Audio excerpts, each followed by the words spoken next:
ये क्वेश्चन तो आप लोग के एग्जाम में 100% आएगा, छप जाएगा। ठीक है, बताता है ये बहुत ही अधिक इंपॉर्टेंट क्वेश्चन है, आप लोग का बोर्ड एग्जाम में छप जाएगा, ये क्वेश्चन छप जाएगा क्योंकि ये क्वेश्चन बहुत ही अधिक इंपॉर्टेंट है। आज का वीडियो क्लास 10 के स्टूडेंट के लिए बहुत ही अधिक खास होने वाला है, क्योंकि आज की वीडियो में हम लोग साइंस का मोस्ट इंपॉर्टेंट क्वेश्चन देखने वाले हैं, जो कि आप लोग का बोर्ड एग्जाम के लिए बहुत ही अधिक इंपॉर्टेंट होने वाला है 2026 बोर्ड एग्जाम के लिए। तो आप लोग सारे प्रश्नों को जरूर देख लेंगे, इसमें से आप लोग का बोर्ड एग्जाम में बहुत सारे क्वेश्चन जो है सेम टू सेम छपने वाले हैं। ठीक है, इसमें से, ठीक है, क्योंकि ये सारे प्रश्न VVI इंपॉर्टेंट क्वेश्चन है, तो सारे प्रश्नों को जरूर आप लोग एक बार देख लेंगे। चलिए हम लोग क्वेश्चनों की ओर बढ़ते हैं। तो सबसे पहला आप लोग का प्रश्न है, समतल दर्पण द्वारा बना प्रतिबिंब होता है। तो आप लोग को याद रखना है कि समतल दर्पण द्वारा जब भी बना प्रतिबिंब होगा, आप लोग का सीधा भी होगा, बराबर भी होगा और आभासी भी होगा। तो इसलिए इसका आंसर ऑप्शन नंबर डी हो जाएगा, इनमें से सभी। नेक्स्ट आप लोग का प्रश्न है जिसमें बोला जा रहा है अवतल दर्पण की फोकस दूरी होती है। इसको तो आप लोग नोट कर लीजिए, आप लोग एग्जाम में छपने वाला है। ठीक है, अवतल दर्पण की फोकस दूरी जो आप लोग का ऋणात्मक होगी। ठीक है, अगर उत्तल दर्पण पूछेगा तो आप लोग का धनात्मक, लेकिन यहाँ पर अवतल दर्पण पूछ रहा है इसलिए आप लोग का ऋणात्मक होगा। ठीक है, ऑप्शन नंबर सी।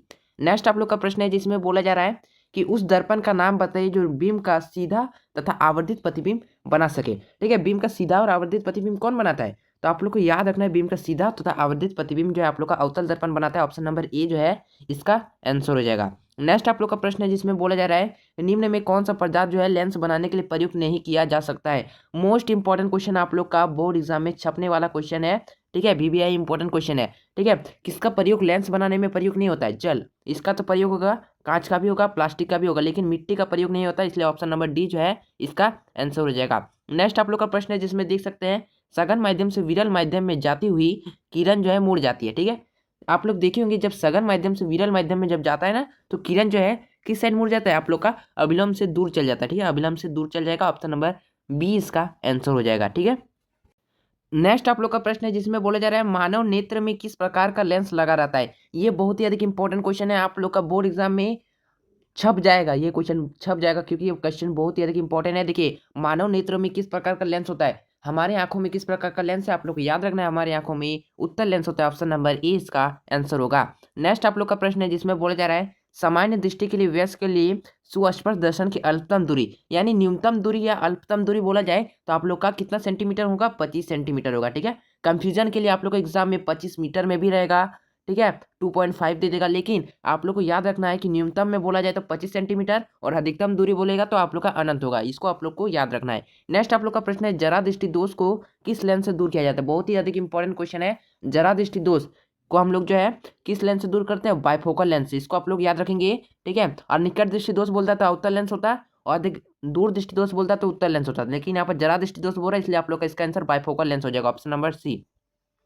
नेक्स्ट ये भी क्वेश्चन इंपॉर्टेंट है, एसआई मात्रक से एक क्वेश्चन आप लोग का एग्जाम में पक्का आएगा, तो इसको आप लोग याद रख लीजिए। ठीक है, विद्युत आवेश का एसआई मात्रक आप लोग का क्या होता है? कूलाम होता है। ठीक है, ठीक है, तो इसका आंसर आप लोग का कूलाम हो जाएगा। इसी प्रकार से आप लोग प्रतिरोध का ओम होता है। ठीक है, विभवांतर का वोल्ट होता है, विद्युत धारा का एम्पियर होता है, ये सब आप लोग याद रखेंगे। नेक्स्ट आप लोग का प्रश्न है विभवांतर मापने वाले यंत्र को कहते हैं। बहुत ही अधिक इंपॉर्टेंट क्वेश्चन है, ये क्वेश्चन आप लोग का एग्जाम में आ सकता है कि देखिए विभवांतर मापने वाले यंत्र को हम लोग क्या कहते हैं?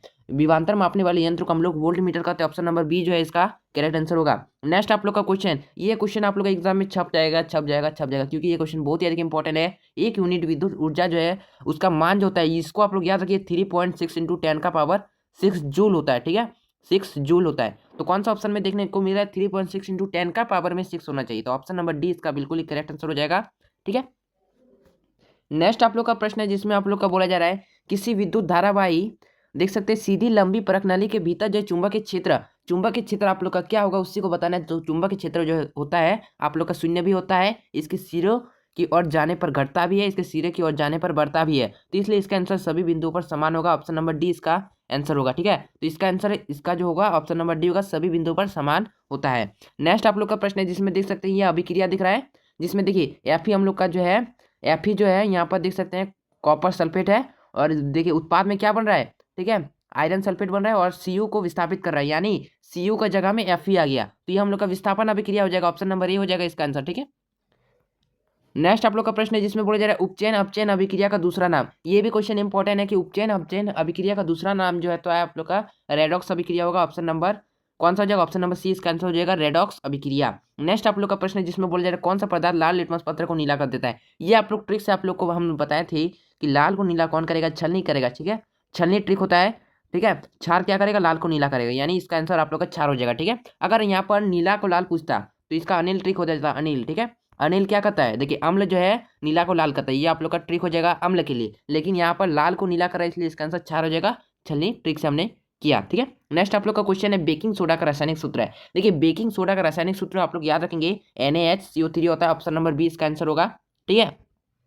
उसके बाद देखिए नेक्स्ट आप लोग का प्रश्न है अम्ल विलयन का पीएच मान होता है, ठीक है। अम्ल विलयन का पीएच मान हमेशा 7 से कम होगा, 7 से कम होगा, ऑप्शन नंबर 20 का आंसर होगा। अगर क्षार पूछता है तो 7 से अधिक होता है, अगर उदासीन विलयन पूछता है तो आप लोग का 7 के बराबर होता है, तो आप लोग इस प्रकार से याद रख लेंगे, ठीक है। नेक्स्ट आप लोग का प्रश्न देखिए तांबा जस्ता के मिश्र धातु को क्या कहते हैं? बहुत ही अधिक इंपॉर्टेंट क्वेश्चन है, यानी Cu+Zn, Cu+Zn यही हो गया, ठीक है। तांबा को ही हम लोग कॉपर बोलते हैं और जस्ता को ही हम लोग जिंक बोलते हैं, यानी Cu+Zn हम लोग का क्या होता है? हम लोग का मिश्र धातु पूछ रहा है इसलिए इसका आंसर पीतल हो जाएगा, ठीक है। इसको आप लोग नोट कर लीजिए, आपका एग्जाम में छपने वाला क्वेश्चन है, ठीक है। इसको आप लोग नोट कर लेंगे, तांबा और जस्ता के मिश्र धातु को हम लोग पीतल कहते हैं, ठीक है। नेक्स्ट आप लोग का प्रश्न है जिसमें बोला जा रहा है देखिए कौन सी मुलायम धातु जिसे चाकू से काटा जाए। ये भी क्वेश्चन आप लोग का एग्जाम में छपने वाला है, इसका आंसर सोडियम होगा, ठीक है।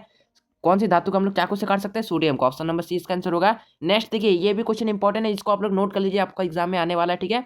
देखिए एक तो एल्केन, एल्काइन और एल्कीन, ये तीनों में से किसी एक का आप लोग का एग्जाम में जरूर पूछेगा, तो आप लोग तीनों को याद कर लेंगे, ठीक है। यहाँ पर एल्केन का पूछ रहा है इसलिए CnH2n+2 हो जाएगा, ऑप्शन नंबर सी इसका आंसर होगा, ठीक है। अगर एल्काइन पूछता है, अगर एल्काइन पूछता है तो आपका ऑप्शन नंबर डी होता है, लेकिन एल्कीन पूछता है तो ऑप्शन नंबर बी होता है, लेकिन यहाँ पर एल्केन पूछ रहा है इसलिए इसका आंसर ऑप्शन नंबर सी होगा, ठीक है। नेक्स्ट आप लोग इसको भी याद कर लीजिए, देखिए एल्डिहाइड परितमक समूह है, तो देखिए एल्डिहाइड का हमेशा आप लोग को याद रखना है CHO होता है, ठीक है। एल्डिहाइड का CHO होता है और OH आप लोग का किसका होता है? अल्कोहल का होता है। CO आप लोग का कीटोन का होता है। COOH आप लोग का कार्बोक्सिलिक एसिड का होता है, ठीक है। आप लोग ये चारों को याद रखेंगे, ये चारों में से एक क्वेश्चन आप लोग का एग्जाम में फिक्स है आने वाला है। नेक्स्ट आप लोग का प्रश्न है जिसमें बोला जाएगा स्वपोषी पोषण के लिए आवश्यक है, तो देखिए स्वपोषी पोषण के लिए आवश्यक अगर आप लोग का बोला जाए तो स्वपोषी पोषण के लिए आवश्यक आपका क्या होगा? देखिए CO2 तथा जल या क्लोरोफिल या सूर्य का प्रकाश या इनमें से सभी, इनमें से सभी इसका आंसर हो जाएगा, ऑप्शन नंबर डी इसका बिल्कुल ही करेक्ट आंसर होगा। इनमें से सभी जो है स्वपोषी पोषण के लिए आवश्यक है। उसके बाद देखिए नेक्स्ट आप लोग का प्रश्न है जिसमें बोला जा रहा है देखिए निम्नांकित में कौन सा परजीवी है, तो देखिए परजीवी का हमें उदाहरण बताना, तो परजीवी जो हम लोग का होता है प्लाज्मोडियम जो है ये हम लोग का परजीवी है, ठीक है। इसको आप लोग याद रखेंगे, ये भी क्वेश्चन इंपॉर्टेंट है। नेक्स्ट देखिए पीत रस का स्राव होता है, तो देखिए पीत रस का स्राव जो है हमेशा कहाँ होता है? आप लोग का यकृत में होगा, ऑप्शन नंबर डी इसका आंसर होगा। पीत रस का स्राव आपका डी हो जाएगा, ठीक है, यकृत में, यकृत द्वारा, ठीक है।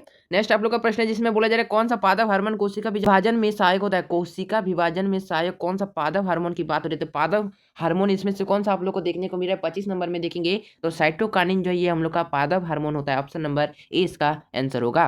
नेक्स्ट आप लोग का प्रश्न है घेंघा रोग पनपता है, वेरी वेरी इंपॉर्टेंट क्वेश्चन, घेंघा रोग किससे पनपता है? आप लोग को याद रखना है आयोडीन की कमी से पनपता है, ठीक है, ऑप्शन नंबर डी इसका आंसर हो जाएगा। नेक्स्ट आप लोग का प्रश्न है ये भी very very important question, BBI important question, आप लोग को बोर्ड एग्जाम में छपने वाला क्वेश्चन है।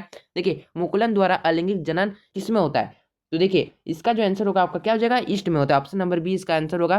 नेक्स्ट आप लोग का प्रश्न है जिसमें बोला जा रहा है पूर्ण विकसित अंडाशय कहलाता है, देखिए ये भी इंपॉर्टेंट क्वेश्चन है, पूर्ण विकसित अंडाशय आप लोग का फल कहलाएगा, ऑप्शन नंबर ए इसका आंसर होगा। नेक्स्ट आप लोग का प्रश्न है जिसमें बोला जा रहा है मेंडल ने अपने प्रयोग के लिए किस पौधे का चयन किया? ये क्वेश्चन तो आप लोग एग्जाम में 100% आएगा, छप जाएगा, ठीक है, कि मेंडल ने अपने प्रयोग के लिए किस पौधे को चुना था? आप लोग का आंसर होगा मटर, ठीक है। उसके बाद देखिए नेक्स्ट आप लोग का प्रश्न है जिसमें बोला जा रहा है निम्न में कौन सा देखिए एक कृत्रिम परितंत्र है? तो देखिए नेक्स्ट आप लोग का प्रश्न है क्वेश्चन नंबर 30 जिसमें बोला जाए निम्न में कौन जो है एक कृत्रिम परितंत्र है? तो पारितंत्र की बात हो रही है, तो कृत्रिम यानी जो बनाया हुआ है, ठीक है। तालाब ये तो प्रकृति से आया है, और देखिए झील भी प्रकृति से, वन भी है, लेकिन खेत को जब बनाया जाता है, ऑप्शन नंबर बी इसका आंसर होगा, ये हम लोग का कृत्रिम में आ जाएगा, ठीक है। तो आज की वीडियो में हमने साइंस का टॉप VBI इंपॉर्टेंट क्वेश्चन देख लिया, 30 क्वेश्चन देखा है। ये सारे क्वेश्चन आप लोग को एग्जाम में बहुत ही अधिक इंपॉर्टेंट होने वाला है, ये क्वेश्चन आप लोग के एग्जाम में बहुत ही अधिक इंपॉर्टेंट होगा, इस सारे क्वेश्चन को याद कर लेंगे, इसमें से आप लोग को बहुत सारे क्वेश्चन देखने को भी मिलेंगे। और देखिए ये सारे प्रश्नों को याद कर लेंगे, और इसी प्रकार से वीडियो पाने के लिए हमारे चैनल को सब्सक्राइब कर लेंगे, इस वीडियो को लाइक करके अपने दोस्तों के साथ शेयर करेंगे, और हमारे चैनल को सब्सक्राइब नहीं किया तो सब्सक्राइब जरूर कर लेंगे। जय हिंद, जय भारत, वंदे मातरम।